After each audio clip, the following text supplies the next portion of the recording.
राधे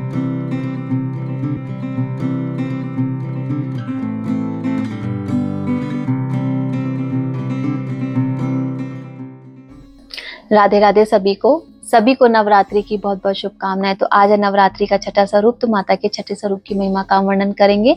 माता कात्यायनी के रूप में माता का छठा स्वरूप है। वे शक्ति का युद्ध रूप और दुष्टों का संहार करने वाली देवी मानी जाती हैं। विशेषकर महिषासुर मर्दिनी के रूप में पूजी जाती हैं। इनके 4 हाथ हैं, हमेशा सिंह पे सवार रहती हैं।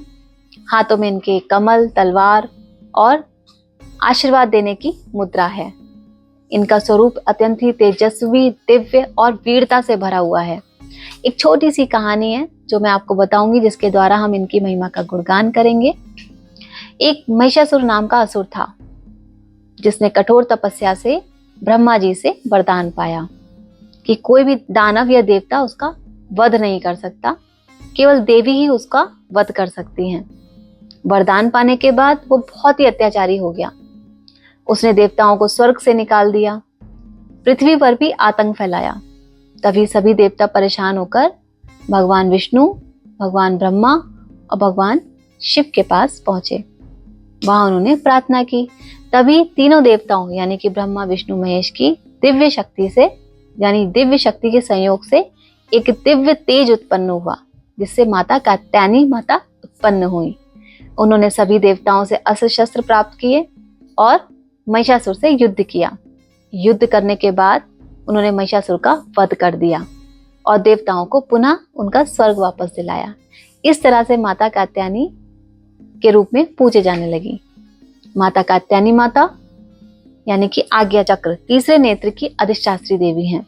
इनकी पूजा करने से व्यक्ति के अंदर तेज, दृढ़ निश्चय और भय से विजय प्राप्ति होती है। और विशेषकर कन्याएं जब माता कात्यायनी की पूजा करती हैं तो उन्हें अच्छा वैवाहिक जीवन और अच्छा जीवन साथी प्राप्त होता है। माता कात्यायनी माता हमें ये भी सिखाती हैं कि जब अन्याय और अधर्म हो तो उसके लिए हमें डट कर खड़े रहना चाहिए, क्योंकि जब सत्य और साहस साथ होता है तो असंभव चीज भी संभव हो जाती है। इसीलिए माता कात्यायनी की पूजा करने से व्यक्ति के अंदर भय बाधाएं दूर हो जाती हैं, व्यक्ति के अंदर आत्मविश्वास बढ़ता है और जीवन सुखमय हो जाता है। तो आज हमने माता कात्यायनी के स्वरूप की महिमा का वर्णन किया। इसी तरीके से हम माता के अन्य स्वरूप की महिमा का भी वर्णन करेंगे। आप वीडियो में बने रहें, तब तक के लिए राधे राधे।